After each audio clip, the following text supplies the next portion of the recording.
A team of two can be pretty interesting. Usually there's a good reason these duos came to be. Sometimes they possess similar skills or ideas that make for a great combination. Other times their skills differ so much that when combined, they create the perfect individual. We could even see just a simple symbiotic relationship or a master-student combination.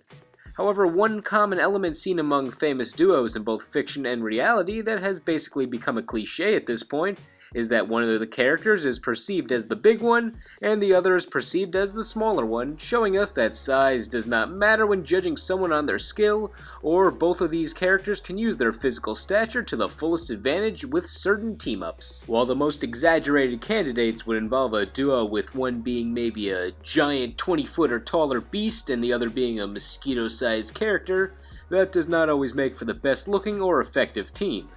The more realistic execution of this trope is a pair with a giant or tall character teamed up with a standard-sized character who looks smaller by comparison, or vice versa. Really something along those lines, or perhaps an adult and child combination, since who doesn't like that sort of teamwork? There are ample choices for this, and I'm going to try to show the best variety. Wait, if I'm talking about duos, I think being part of a duo would fit the theme, so let's go to the wall of co-hosts for this one. Who to choose?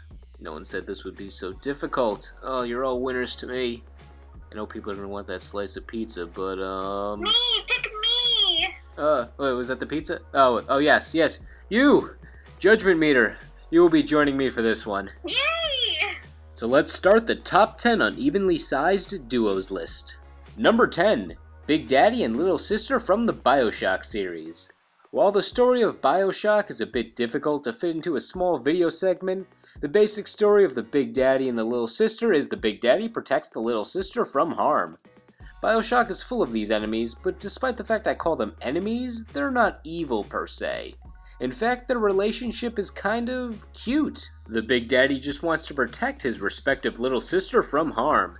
And if the Big Daddy is killed by the player, the Little Sister will start crying, showing despite their glowing brain-controlled eyes, they actually do care for one another. Oh my god, that's tragic. The Little Sisters and Big Daddies are all under some form of mind control due to the parasite in the game, which you're trying to collect, and is the reason why you're trying to free these Little Sisters and separate this supposed great duo. However, you truly see how the Little Sister helps out the Big Daddy in BioShock 2, where you play as the Big Daddy. Any of your Little Sisters will lead you to bodies with the parasite you're trying to collect, so the Little Sister has a bit more purpose than looking cute, or creepily sorta cute. Depends who you are. Number 9. Nappa and Vegeta from Dragon Ball Z. Usually with duos, each character has their own skills that the other character lacks. Not with these Saiyans.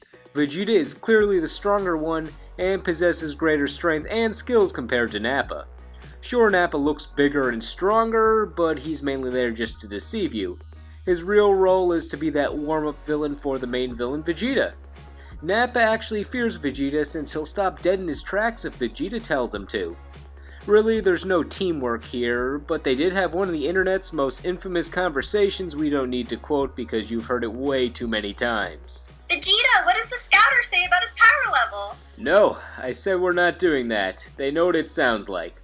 Anyway, this is a great twist on the cliché where the big guy is just the muscle and the shorter guy is either the smart or agile guy. Vegeta was just given everything to compensate for his height, I guess, which might cause one to underestimate him, considering he only goes up to about Nappa's waist. However, they are in a world where you can detect power levels, so maybe judging on height was already a moot point. Vegeta! No quote. Vegeta, what does the scouter say about his power level? It's over 9,000! What? 9,000? There's no way that can be right. Number 8. The King of All Cosmos and the Prince from the Katamari video game series. I wanted to choose a parent and child combination at some point on this list, so I probably chose the duo with the largest size differential, despite the fact they aren't considered too much of a duo, but here's my best justification. The Prince is about the size of a speck of dust and the King is big, like larger than the Earth big. The real relationship between these two is the king destroys all the stars and the planets, and then he makes the prince fix it all by rolling up everything on Earth so he can hurl it back into space as a new star or planet. Basically, thanks to this pairing, the king of all cosmos can destroy whatever he wants without any consequences, since the prince is small enough to roll the Katamari and recreate whatever the king destroys. What is this plot? Yeah, it seems pretty straightforward to me. The king does not get punished for his actions because he has his son do all the work. The best example of this might be in Beautiful Katamari, where the king was playing tennis on vacation with his family and accidentally destroyed the universe with a powerful serve, so he had the prince put all the stars and planets back together. Okay, so it's his fault. Exactly! Don't these plots focus on developing the characters thoroughly, making them a great choice for this list so we know more about the king and the prince beyond how they remake the universe? By playing tennis? I thought it was established he rolls the Katamari. Oh, you're still on the plot.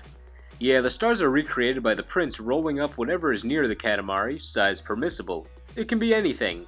Random objects on the ground, animals of all kinds, adults, kids. Okay, so the king is killing the animals, endangered species even, killing his citizens because he was playing a game of unsupervised tennis with his wife and taking all of those things and just putting them into the sky.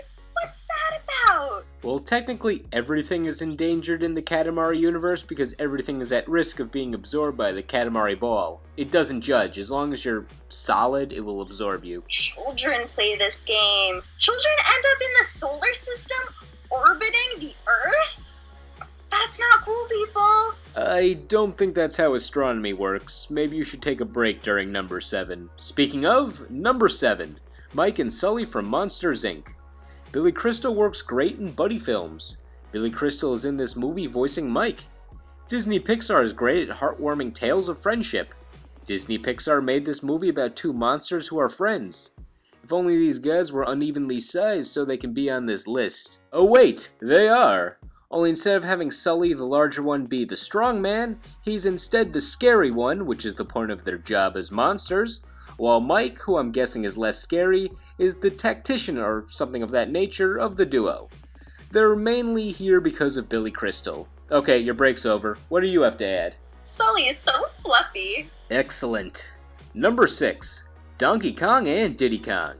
One of gaming's most famous duos, Donkey Kong and Diddy Kong fit the classic formula of the big muscle and the small agile guy. Diddy Kong premiered in Donkey Kong Country, where we also saw the modern hero version of Donkey Kong for the first time.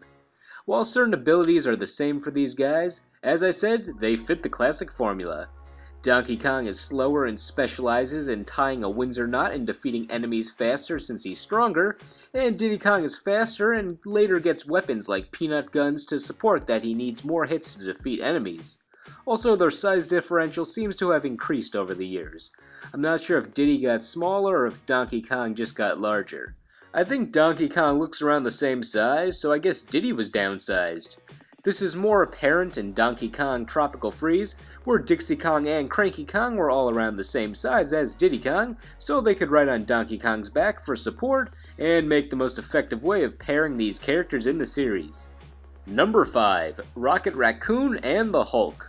For those of you who hear Rocket Raccoon's name and automatically wonder why don't I have him with a Guardians of the Galaxy team member, namely Groot, who is quite larger than Rocket Raccoon and the Hulk for that matter, the reason is, this duo was chosen mainly for how iconic it was when the two paired up. Rocket Raccoon's first canon appearance in Marvel Comics was in a Hulk comic. And considering Rocket Raccoon is one of the smaller heroes in the Marvel Universe, since he's a raccoon, and the Hulk is one of the larger heroes since, do I have to explain, they make a perfect, strange-looking team. Really, any duo with the Hulk is both fun and predictable, since we all know the big guy Hulk is gonna smash, and in the case of Rocket Raccoon, he brings more to the table than just speed with his hot-headed heavy weapons usage. The highlight of their team-up is when they beat up space clowns. Do I really need to say any more? Rocket Raccoon even references this in his custom win quote against the Hulk in Ultimate Marvel vs. Capcom 3. Nice to see you want to team up with the Hulk again as you casually threaten him with a knife. Number 4. Kenpachi and Yachiru from Bleach. Now, I've never seen Bleach, so you're going to have to cover this one. I'm intrigued to know what secret powers the pink-haired Yachiru has to help her tough-looking friend Kenpachi. I'm not really sure what she does, but she's always there, and she's always on Kenpachi's back, and she's there for moral support, because he doesn't really have any friends, and it's sad because he's alone most of the time, and she really helps him, and it's really sweet. And he has bells on his head, by the way. He does have bells on his head, and you wanted them here because they were cute. I know I shouldn't judge based on appearance, but Kenpachi doesn't look like the kind of guy who really cares if he has friends. Do you think potential friends are just scared that he has a little girl always on his shoulder?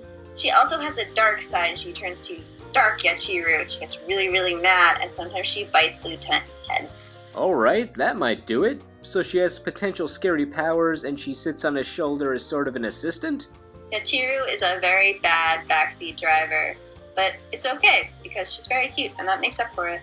Well, I'm glad to know she's at least not a generic little girl anime sidekick. Then again, I'm sure you know other duos like this one.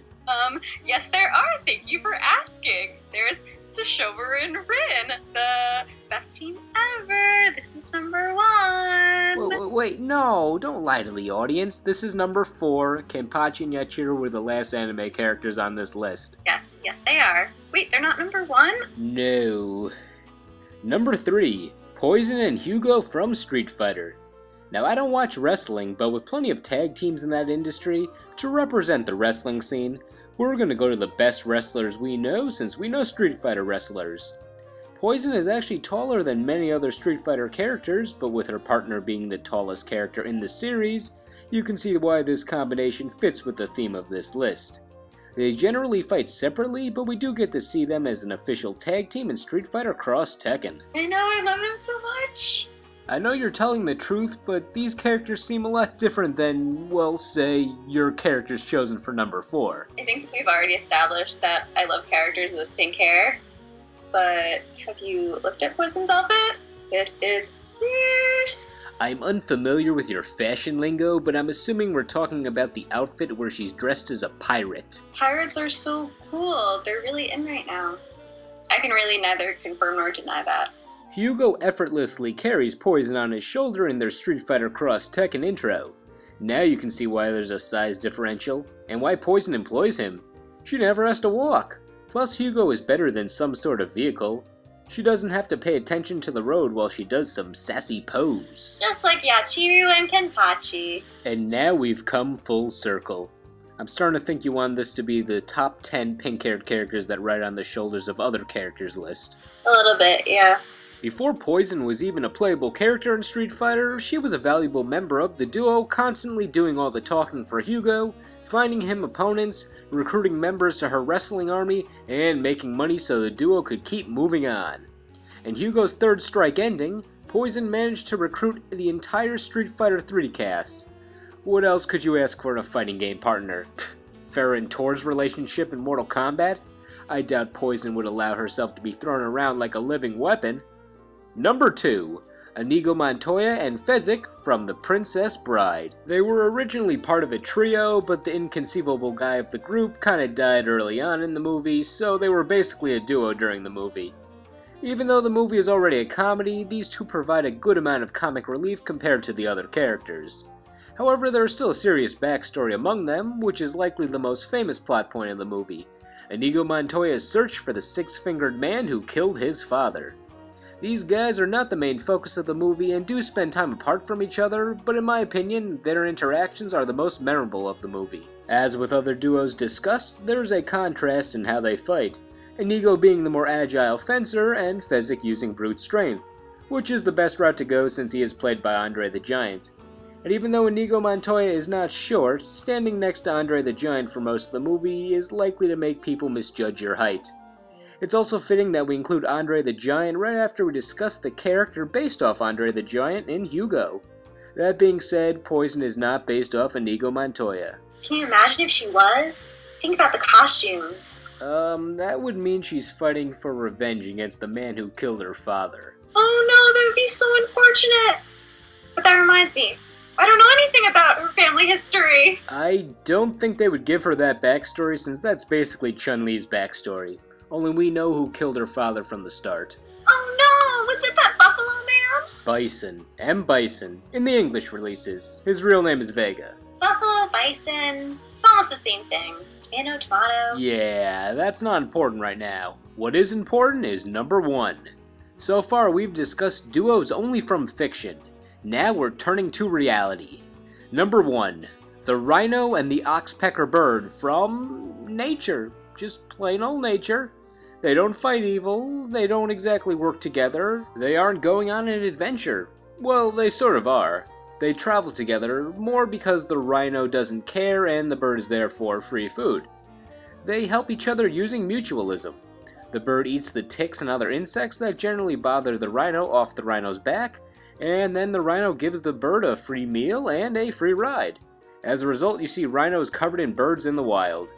Oxpeckers like to hang out on various other mammals, but seeing it perched on a rhino just feels right.